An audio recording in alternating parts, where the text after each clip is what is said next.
બહુ મહત્વના બે સૂચન લઈ અને મુખ્યમંત્રી સાહેબને મળવા માટે આવ્યો છું. સમાજ પોતે આગળ નીકળી ગયો છે પણ કાયદો પાછળ રહી ગયો છે. 18 વર્ષની દીકરીઓની હારે ખૂબ બધી દુર્ઘટનાઓ આખા ગુજરાતમાં બને છે. ગુજરાતમાં નાની ઉંમરની દીકરીઓને ભગાડી જવાના કે ભાગી જવાના બનાવો ખૂબ વધી રહ્યા છે. એક બીજું પણ બહુ મોટું કૌભાંડ હાલે છે, લગ્ન નોંધણી કૌભાંડ. બે અલગ અલગ કેટેગરીના છોકરા છોકરી લગ્ન કરે, એનાથી જે સંતાન જન્મે એની કેટેગરી કઈ? આપ ધારાસભ્ય ગોપાલ ઇટાલિયાએ ગંભીર મુદ્દે મુખ્યમંત્રી સાથે કરી મુલાકાત. ગોપાલ ઇટાલિયાએ જણાવ્યું, ગુજરાતમાં નાની ઉંમરની દીકરીઓને ભગાડી જવાની ઘટનાઓમાં ચિંતાજનક વધારો થઈ રહ્યો છે. દીકરીઓ 18 વર્ષની થઈ હોય અને તેના 1 જ મહિનામાં દીકરીને કોઈ ભગાડી જાય તેવી ઘટનાઓ ખૂબ વધી રહી છે. આ મુદ્દે મુખ્યમંત્રી સમક્ષ બે રજૂઆતો લઈને આવ્યો છું. દીકરીઓની લગ્ન કરવાની ઉંમર સરકારે 21 વર્ષની કરે. દીકરીના રહેઠાણ પુરાણા પ્રમાણે તેના ગામના જ લગ્નની નોંધણી થાય તેવા નિયમ સરકાર લાવે.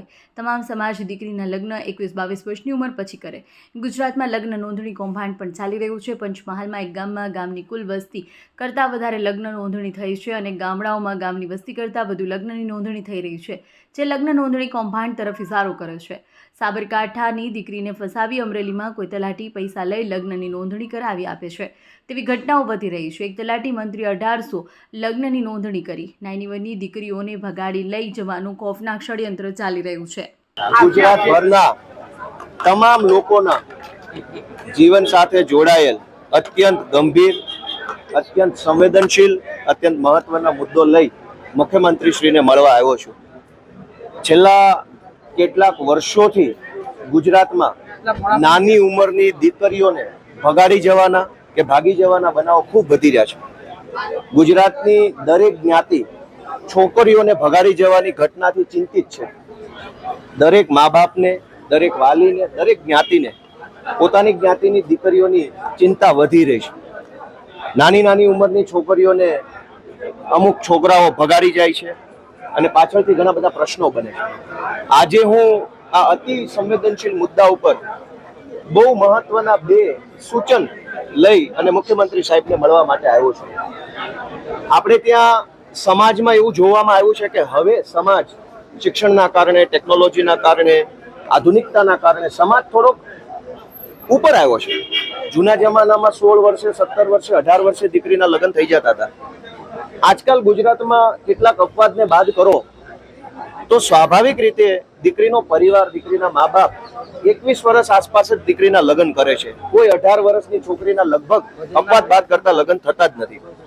19 વર્ષે નથી થતા. દરેક જગ્યાએ સમાજ પોતે આગળ નીકળી ગયો છે પણ કાયદો પાછળ રહી ગયો છે. કાયદાનું અસ્તિત્વ જ સમાજ માટે છે. સમાજમાં જે પ્રશ્નો છે એનું સોલ્યુશન એટલે કાયદો. પણ કાયદો પાછળ રહી ગયો છે. કાયદો એક્સપાયર્ડ, આઉટડેટેડ છે. સમાજ આગળ વધી ગયો છે. સમાજ આજે છોકરીના લગ્ન 21 વર્ષ પછી કરે છે. કાયદો 18 વર્ષની મંજૂરી આપે છે. એના કારણે 18 વર્ષની દીકરીઓની હારે ખૂબ બધી દુર્ઘટનાઓ આખા ગુજરાતમાં બને છે.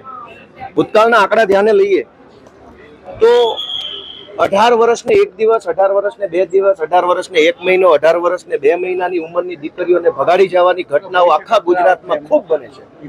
અને પછી દીકરીના મા બાપના હાથ બંધાઈ જાય છે, લાચાર થઈ જાય છે કાયદા પાસે, કેમ કે કાયદો એવું કહે છે કે 18 વર્ષ છે તો લગ્ન કરી શકશે. આજે હું મુખ્યમંત્રી શ્રી સમક્ષ બે માંગણી લઈને આવ્યો છું, જેમાં એક માંગણી છે દીકરીઓના લગ્ન કરવાની ઉંમરમાં વધારો કરવાની. સમાજ પોતે જ આજે 21 વર્ષે દીકરીના લગ્ન કરે છે, 22 વર્ષે કરે છે, 23 વર્ષે કરે છે. તો કાયદાની મર્યાદા પર સુધારો કરવામાં આવે. શું કામ? આજકાલ કોલેજમાં ભણતી હોય કે 12મા ધોરણમાં અભ્યાસ કરતી દીકરીઓને લલસાવી, ફોસલાવી, ભોળવી, એની બૌદ્ધિક રીતે અપરિપક્વ ઉંમરનો નાજાયજ ફાયદો ઉઠાવી ભગાડી જવાની ઘટનાઓ સમાજને ખૂબ ચિંતા આપી રહી છે.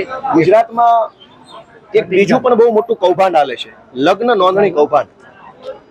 મારી પાસે કેટલાક આંકડા છે કે પંચમહાલ જિલ્લાના ભદ્રાલા ગામની કુલ સંખ્યા કરતા વધુ લગ્ન નોંધણી થઈ.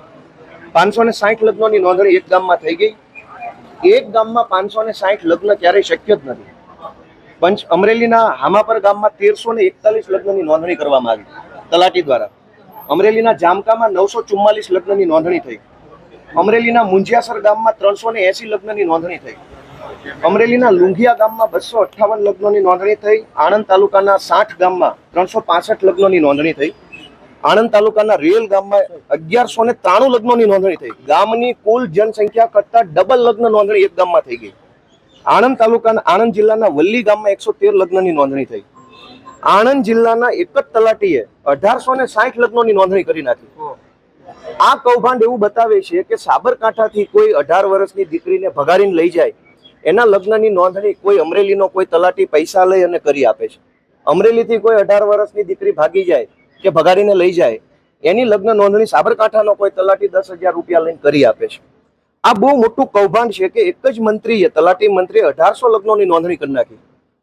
અનેક એવા ગામડાઓ છે ગુજરાતના જે ગામની કુલ જનસંખ્યા કરતા વધુ લગ્ન નોંધણી ગામમાં થઈ ગઈ. બહુ મોટા પાયે રેકેટ ચાલે છે. આપણી દીકરીઓને ફસાવવાનું, આપણી દીકરીઓને ભોળવવાનું અને દીકરીઓને આવી રીતે લગ્ન કરાવડાવી અને એનું જીવન બરબાદ કરવાનું એક ષડયંત્ર હાલે છે. આજે મારી 2 માંગણી પૈકી દીકરીઓના સમર્થનમાં શું કામ માંગણી મૂકું છું? મોટાભાગના કિસ્સાઓમાં કોઈ 25, 27, 28 વર્ષની દીકરીને ભગાડી જાય એવું નથી બનતું.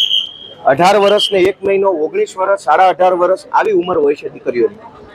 હવે આપણે વિચારીએ કે 18 વર્ષ કે 19 વર્ષની દીકરીને ભગાડીને લઈ જાય તો સૌથી મોટી સમસ્યા એ છે કે દીકરીનું ભણતર બગડે છે. 18 કે 19 વર્ષની ઉંમરની દીકરી હંમેશા કોલેજમાં પહેલા વર્ષ, બીજા વર્ષ કે કોલેજ આસપાસની એની ઉંમર હોય. ચાલુ કોલેજે કે કોલેજ પૂરું કરીને દીકરીને ભગાડી જવામાં આવે, ગોળવીને, ફોસલાવીને, લલચાવીને, કોઈ પણ રીતે, તો સૌથી મોટી તકલીફ એ દીકરીનું ભણતર બગડે છે. એનું ભવિષ્યની, એને નોકરી મળવાની હોય, એ બધી તકલીફો વધે છે. તો દીકરીને ભગાડીને લઈ જાઓ અથવા દીકરી ભાગી જાય, એ પ્રશ્ન માત્ર દીકરીના પિતાનો કે એની જ્ઞાતિનો નથી, સરકાર અને સમાજનો પ્રશ્ન છે કે જો દરેક દીકરીઓનું આવી રીતે લગ્ન થશે અને એનું શિક્ષણ બગડશે તો દીકરીનું ભવિષ્ય આંધળું બનશે. બીજો પ્રોબ્લેમ કે દીકરીને ભગાડીને લઈ જવામાં આવે અથવા દીકરી ભાગીને લગ્ન કરે ત્યારે એના મા બાપની સંપત્તિમાં વારસાનો પ્રશ્ન બહુ મોટા પાયે આવે છે. ઘણી વખત એવું બને છે કે જબરજસ્તીથી, દાદાગીરીથી, કાયદાની આંટીઘૂંટીનો ઉપયોગ કરીને મા બાપની સંપત્તિમાંથી હિસ્સો પડાવી લેવાની કોશિશ થતી હોય છે. ઘણી વખત છોકરાની સંપત્તિમાંથી પણ હિસ્સો પડાવી લેવાની કોશિશ થતી હોય.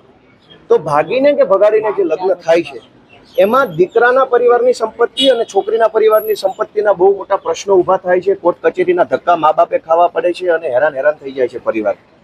ત્રીજો પ્રશ્ન કે દીકરા અને દીકરીની કોઈ કેટેગરી હોય છે, કોઈ ઈડબ્લ્યુએસ, કોઈ ઓબીસી, કોઈ એસસી, કોઈ એસટી, આવી કેટેગરી હોય છે. દીકરીની કેટેગરી અલગ હોય, છોકરાની કેટેગરી અલગ હોય. 2 અલગ અલગ કેટેગરીના છોકરા છોકરી લગ્ન કરે એનાથી જે સંતાન જન્મે એની કેટેગરી કઈ? ઓબીસી પુરુષ હોય અને એસસી કોઈ સ્ત્રી હોય અથવા એસસી પુરુષ હોય અને ઓબીસી સ્ત્રી હોય, એનાથી જે બાળક જન્મે એ બાળકની કેટેગરી કઈ? એ બાળકની ઓબીસી હશે, એસસી હશે, એસટી હશે, કંઈ નક્કી થતું નથી. એવા સંતાન જ્યારે મોટા થાય ત્યારે એને સરકારી નોકરીમાં, શિક્ષણમાં અનેક જગ્યાએ તકલીફો પડતી હોય છે.